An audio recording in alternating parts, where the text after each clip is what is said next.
interviews. We've had a tremendous morning so far. We've really had some upbeat and really energetic people this morning, so that really helps us when we get started at 7.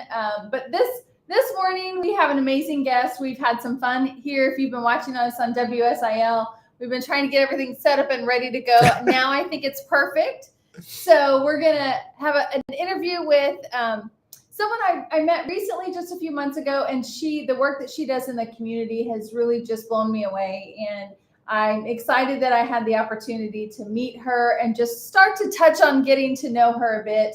But she's going to tell us today a little bit about her organization and where the money will go if you choose to donate for GiveSI to Beyond the Walls. So thank you so much for joining us. Well, good morning, everyone. I am Quianya, Enge, and I am the founder and executive director of Beyond the Walls. And we are an organization that essentially is a networking hub for individuals that are formerly incarcerated, those that are directly impacted by the justice system. We have a number of services that we apply, which pertains to things like helping individuals get their driver's license, helping individuals access their Social Security cards, those sort of basic needs that individuals need to have a successful transition back into the community. Our current project is on 422 and 424 East Jackson in Carbondale. We are building an urban garden over there, and we've had some amazing support from the community as we've had landscaping businesses, just local businesses come in and help us clear the land. We have a local contractor that is going to install our fencing. And so this funding will go to our You Grow Girl program, which is a program for women that have been affected by the justice system, to give them the opportunity to reconnect with themselves or to reconnect with their soul through the soil. So I love the name. Thank you. I had to do a double take for a second. I was like, did she say you go girl or you grow? You Grow Girl. And so is that part of it too? It is. You learned that from this one. She's very animated too. And we get some things from each other, and it's always a great time when we're in the space together. So we feed off each other. And the You Grow Girl is the funds are going out. That's not started yet. So this will go to that. This will go to that. So the funding will go to that as far as building material and being able to have the women to have a space to go inside during inclement weather, those sort of things. So we don't necessarily have a physical location as far as a building structure. So we rent space from different small organizations in the community. So during inclement weather, we'll have an opportunity to be indoors and do some just some healing work on paper, like transitioning, journaling, those sort of things. And then the other time will be spent out in the garden. They'll have their own grow beds. So they'll have their own raised beds, and they'll be able to grow the things that they want to grow, to experiment with soil. We have farm mentors from La Colina Linda.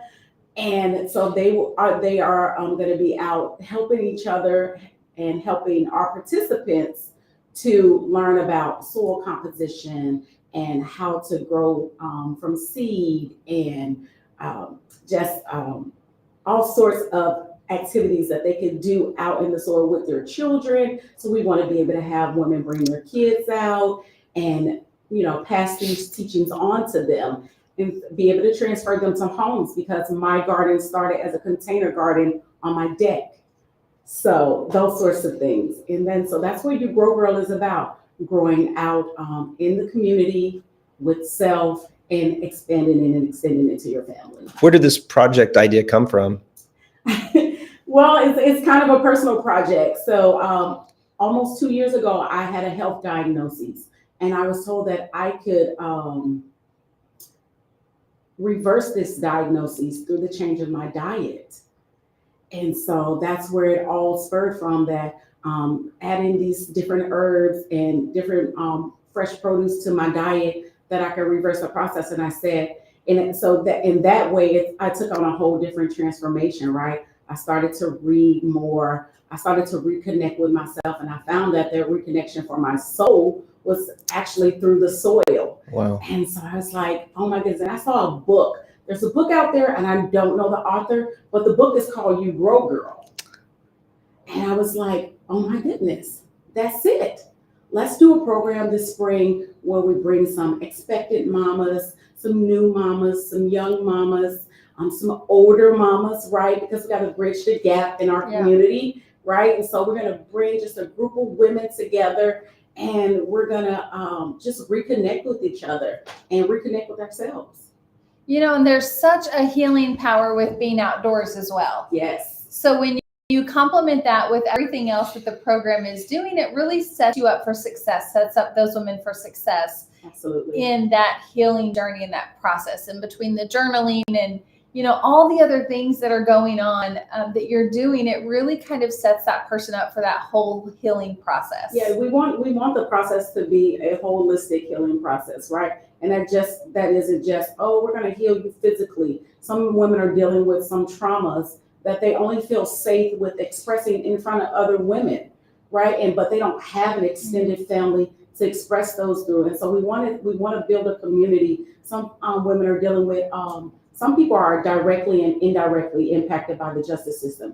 They could have a partner that's incarcerated, and so their children are dealing with those traumas as well, right? And so they don't have a safe space to express that. And so we want this to be a holistic space where people can come in and they can heal and they can be safe. And everyone's like, well, if it's going to be a community garden, why is there going to be a fence around it? Because that fence is a barrier for people to be safe, right? It's a barrier so people can feel safe. They can feel, you know, comfortable and knowing like not just anyone can walk up in my vulnerable moment. Like I am in a safe space, and that's what we want. We talk about community safety, and I personally believe that the reentry process is a community safety issue. If we don't have a successful process for people to reenter the communities that they leave, then that's where the community safety issues arise.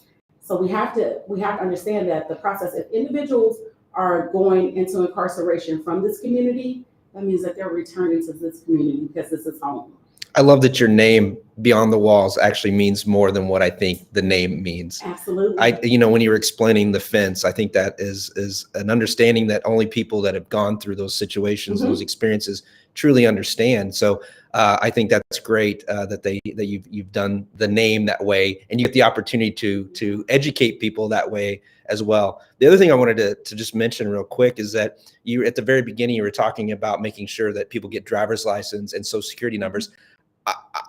I just assume that's just right. I think a lot of people just think, yeah, you get out, you get this, you get that. I didn't know that it was a process. I didn't know that it was hard, and that people actually need resources to go through that. And so talk a little bit about what is that experience about? Absolutely. So we all know when we go get our driver's license that we need a social security card and we need a piece of mail with an address, right?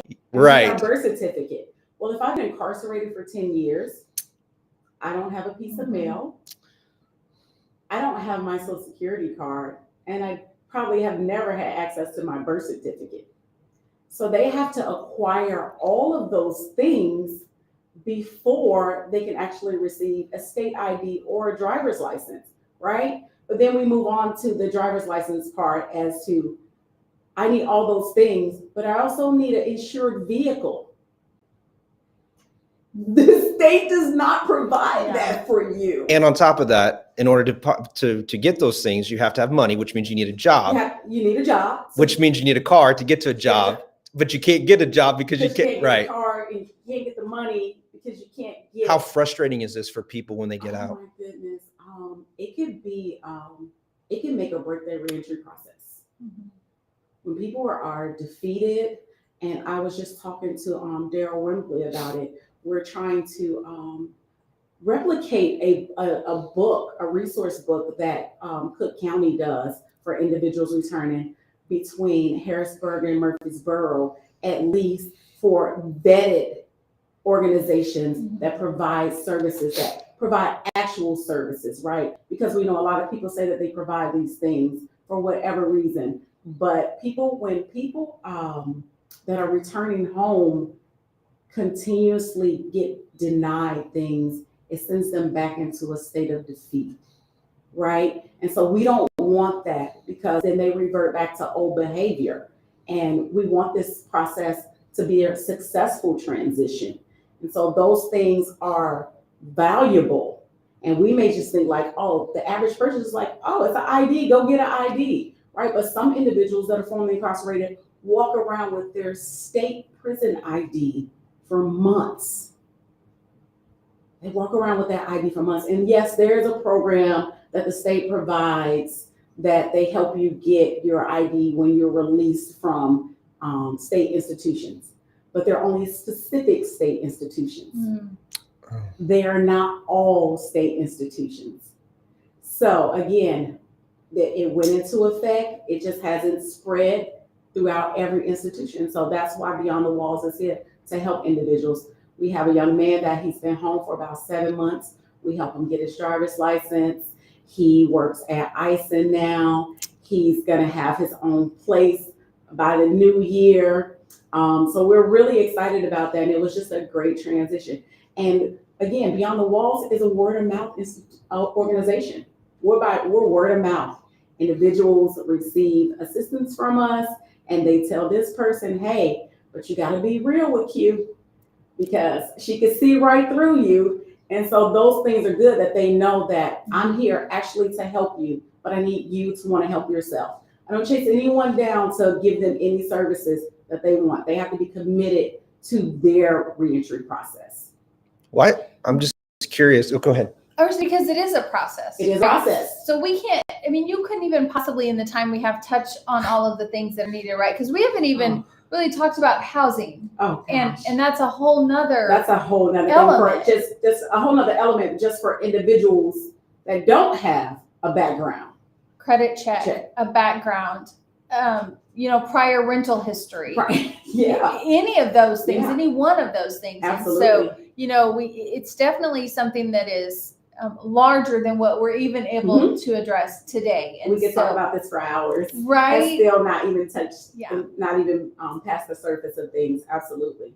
And so that's why, as a part of Beyond the Wall, so you will see that our mission statement is to empower individuals through education and entrepreneurship. And we also work in policy and advocacy.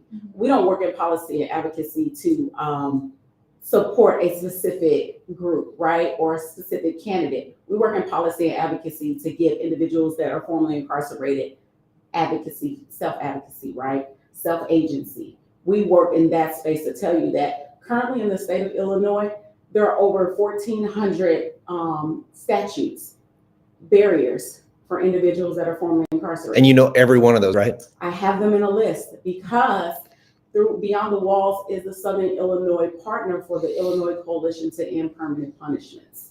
What are permanent punishments? Those are those collateral consequences that individuals face because they have a background. I can't get a job at any healthcare space or be on the school board or be on the police commission, be on the fire commission, those sorts of things. In the state of Illinois, if you have a background, you can't run or you can't be elected or appointed to a municipal office. You can run for state office. We saw that in this last election, right? You can run for federal office. You can even be the president, so we hear, right? But you cannot be elected or appointed on a municipal level in the state of Illinois. So we're saying, why is that? Why is that? And so through that, we're introducing the Peace Act because everyone deserves an opportunity to represent the community that they're in. And we feel like the government is taking away the community's right. If I choose to vote for this person, that is my right. It's not your decision to make. We don't vote for people who we don't want in office.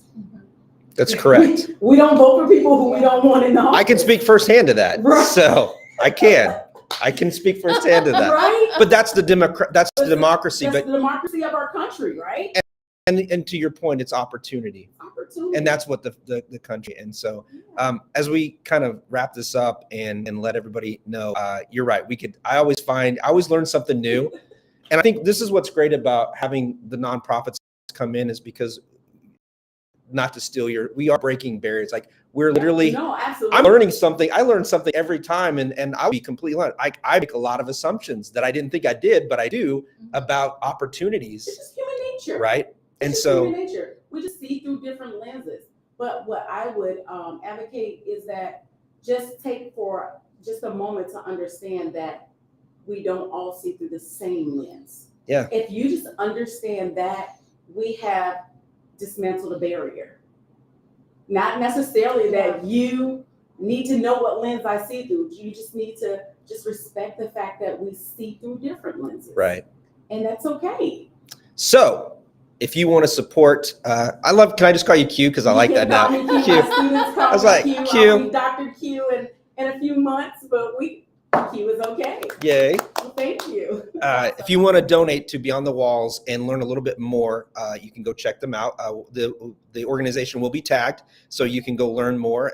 And I will tell you, there is nobody better that you could have hard conversations with than her. And so learn.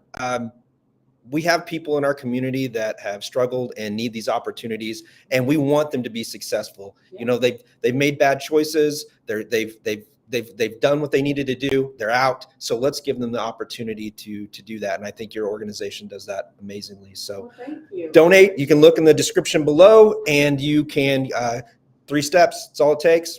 Click that link. Go down, look for Beyond the Walls. Luckily, it starts with B, so you don't have to scroll very far. Good job. And donate.